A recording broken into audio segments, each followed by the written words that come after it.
June 2 ఉమ్మడి ఆంధ్రప్రదేశ్ రాష్ట్రం రెండు ముక్కలైంది. మాకొద్దో ఈ విభజన అని ఆంధ్ర రాయలసీమ వాసులు ఎంత మొత్తుకున్నా సోనియమ్మ పార్లమెంటు తలుపులు మూసివేసి ఈ రాష్ట్రాన్ని రెండు ముక్కలు చేసేసింది. సరే, తెలంగాణ ప్రజలు ఎప్పటి నుండో చేస్తున్న ఉద్యమాలకు వారి ఆకాంక్షలకు అనుగుణంగా ఈ రాష్ట్రం ఏర్పాటు చేయబడింది అనుకుందాం. ఎందుకంటే దీనికి అన్ని జాతీయ పార్టీలు అప్పటికే చాలా వరకు సిపిఎం మినహా అన్ని ప్రాంతీయ పార్టీలు తమ అంగీకారాన్ని తెలియజేశాయి. సరే, చేసిన విధానం తలుపులు మూసి చేశారా, తలుపులు తెరిచి చేశారా, కొట్టి చేశారా, దాచిపెట్టి చేశారా, అవన్నీ అప్రస్తుతం. రాష్ట్రం విభజనకు గురైంది. ఈ రాష్ట్రం విభజనకు గురైన వేళ సీమాంధ్ర ప్రాంతం ఎంతో నష్టానికి గురైంది. ఆ నష్టాన్ని పూడ్చుకోలేనంత దుస్థితికి సీమాంధ్ర దిగజారిపోయింది. ఇది మా నగరం అని అభివృద్ధి చేసుకున్న హైదరాబాదు ఒక్కసారిగా మా నగరం కాకుండా పోయింది. ఆ హైదరాబాదు పూర్తిగా వేరే వాళ్ళ పరమైపోయిందన్న బాధ, ఆవేదన ఒకానొక సమయంలో సీమాంధ్ర ఉమ్మడి ఆంధ్రప్రదేశ్ ఉద్యమానికి కూడా స్వీకారం చుట్టబడింది. అయినప్పటికీ ఈ రాష్ట్రం విభజింపబడింది. ఈ రాష్ట్రం విభజింపే సమయంలో ఆంధ్రప్రదేశ్ రాష్ట్రానికి జరిగిన నష్టాన్ని పూడ్చడానికి నాటి కాంగ్రెస్ ప్రభుత్వము, ఆ కాంగ్రెస్ ప్రభుత్వం ఒకటి రెండు అంశాలను వదిలివేస్తే వెంకయ్య నాయుడు నేతృత్వంలోని భారతీయ జనతా పార్టీ అంటే సుష్మా స్వరాజ్ గారు, వెంకయ్య నాయుడు గారు వీళ్ళందరూ కలిసి ఆంధ్రప్రదేశ్ను అభివృద్ధి పదంలో తీసుకుని రావడానికి, అంటే ఆంధ్రప్రదేశ్కు ఆదాయం పోయింది, ఆంధ్రప్రదేశ్కు రాజధాని పోయింది, ఆంధ్రప్రదేశ్ ప్రజలు హైదరాబాద్ నగరంపై పెట్టిన ఆశలు పోయాయి, ఇక్కడ పెట్టిన పెట్టుబడులు మళ్ళా వెనక్కి రావు, వీటన్నిటి దృష్ట్యా ఆంధ్రప్రదేశ్కు కొన్ని వరాలు ప్రకటించి ఆంధ్రప్రదేశ్ ప్రజలను మభ్యపెట్టే ప్రయత్నం చేశారు. ఈ వరాల్లో ప్రధానమైన వరం ఏమిటి? సీమాంధ్ర ప్రాంతం అంటే ఇప్పుడున్న ఆంధ్రప్రదేశ్కు స్పెషల్ స్టేటస్ హోదా ఇస్తామని నాటి చిన్నమ్మ, చిన్నాయన వెంకయ్య నాయుడు ప్లస్ మన్మోహన్ సింగ్ గారు స్వయంగా ప్రకటించారు.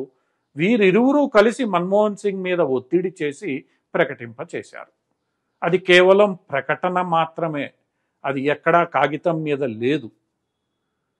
ఇదే సదవకాశాన్ని వినియోగించుకొని అటు పిమ్మట అధికారంలోకి వచ్చిన ఎన్డీఏ కూటమి లేదా భారతీయ జనతా పార్టీ ఈ స్పెషల్ స్టేటస్ విషయంలో ఏం చేసిందో మనందరికీ తెలుసు.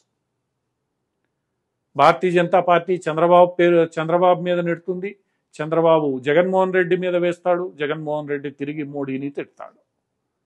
ఎవరి రాజకీయాలు వారివి. కానీ ఆంధ్రప్రదేశ్కు స్పెషల్ స్టేటస్ దక్కలేదు.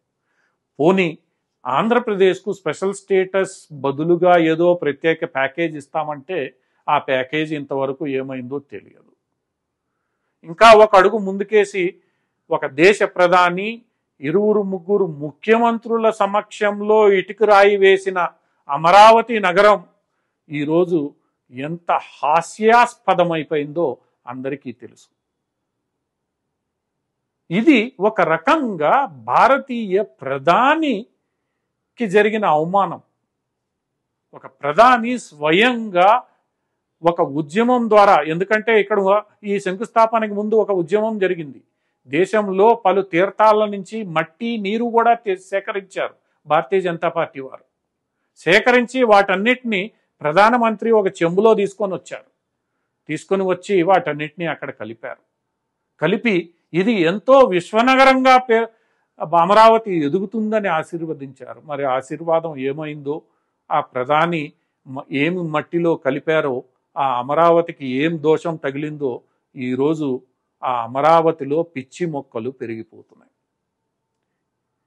అంటే ఒక రకంగా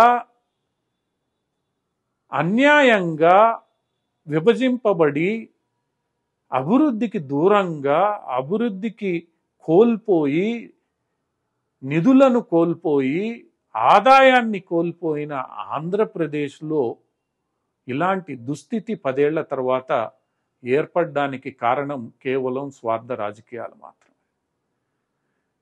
ఇంకొక విషయం కూడా ఉంది ఇక్కడ, పోలవరం ప్రాజెక్టు.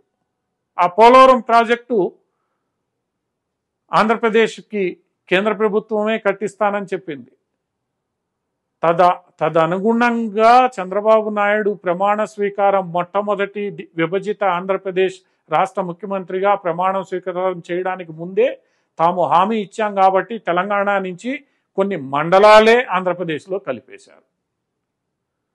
మమ్మల్ని నమ్మండి, మేము ఈ పోలవరాన్ని పూర్తి చేస్తామని కేంద్ర ప్రభుత్వంలోని అధినేతలు, రాష్ట్ర ప్రభుత్వం నమ్మబలికింది. ఈరోజు ఆ పోలవరం ఎక్కడుంది?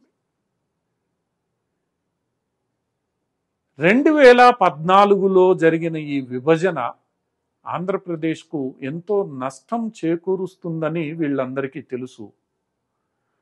ఆ జరిగిన నష్టాన్ని పూడ్చి ఆంధ్రప్రదేశ్ను అభివృద్ధి పదంలో తీసుకెళ్లాల్సిన బాధ్యత వీరందరి మీద ఉందని తెలుసు. అయినప్పటికీ వీరందరూ రాజకీయ చదరంగ పాళిలో తమ తమ ఆటలు, వ్యూహాలు పన్నారు తప్ప ఆంధ్రప్రదేశ్ ప్రజలను ఎవరూ పట్టించుకోలేదు. వారి మనోభావాలను కించపరిచారు, వారి ఆవేదనను తుంగలో తొక్కారు. వారు అంటరాని వారని, వారికి తెలివితేటలు లేవని, వారిలో ఉద్యమ స్ఫూర్తి అసలు రాదని, ఆంధ్రప్రదేశ్ కేవలం కుల మత రాజకీయాలకు పరిమితమైన వారని, వీరికి డబ్బులు పారేస్తే ఆంధ్రప్రదేశ్ ప్రజలు నోరు మూసుకుంటారని, ఇదే భావనతో ఇదంతా చేయబడిందే అంటే ఏమో తెలియదు. మరి ఎందుకు ఆంధ్రప్రదేశ్ ప్రజలు ఇప్పటికీ కళ్ళు తెరిచి ఈ మొత్తం వ్యవహారం మీద ఉద్యమాలు చేయడం లేదు? ఏ రాజకీయ పార్టీ మిమ్మల్ని మోసం చేయడం లేదు. ఏ రాజకీయ పార్టీ గత 10 ఏళ్లలో మిమ్మల్ని మోసం చేయలేదు. బీజేపీ చేసింది, తెలుగుదేశం, కాంగ్రెస్, అటు పిమ్మట వైఎస్ఆర్సీపీ, ప్రతి ఒక్కళ్ళు ఎవరి చదరంగంలో ఎవరి వ్యూహం వారు ఆడారు తప్ప ఈ రాష్ట్రాన్ని అభివృద్ధి చేయాలి, ఈ రాష్ట్రానికి రాజధాని లేని లోటు తీర్చాలి, పోలవరాన్ని పూర్తి చేసి కృష్ణా డెల్టాను స్థిరీకరించాలి, తద్వారా రాయలసీమకు శ్రీశైలం నుంచి నీటిని తీసుకెళ్ళాలి, తద్వారా రాయలసీమను సస్యశ్యామలం చేయాలి, పోలవరం ద్వారా కరెంటు తీసుకోవాలి, నదుల అనుసంధానం చేయాలి, రోడ్లు వేయాలి, పోర్టుల్ని అభివృద్ధి చేసుకోవాలి, లాజిస్టిక్స్ రాష్ట్రంగా ఆంధ్రప్రదేశ్ను పేరు గడించాలి, ఐటీ ప్రాంతంగా అభివృద్ధి చెందించాలి, ఎన్నో. కానీ ఏదీ జరగలేదు. 10 ఏళ్లలో ఏం జరిగిందిరా అంటే ఏమీ జరగలేదు. ఏంటి దుస్థితి? ఆంధ్రప్రదేశ్ ప్రజలు ఏం కోరుకుంటున్నారు? వీరికి అభివృద్ధితో ఏమాత్రం పని లేదా, సంబంధం లేదా, వద్దా? ఈ విషయాన్ని స్పష్టం ఆంధ్రప్రదేశ్ ప్రజలే చేయాలి. ఒకవేళ ఇలాంటి స్థితిలో మీరు సంతోషంగా ఉన్నారని అనుకుంటే మీ కర్మ ఇలానే కొనసాగుతుంది.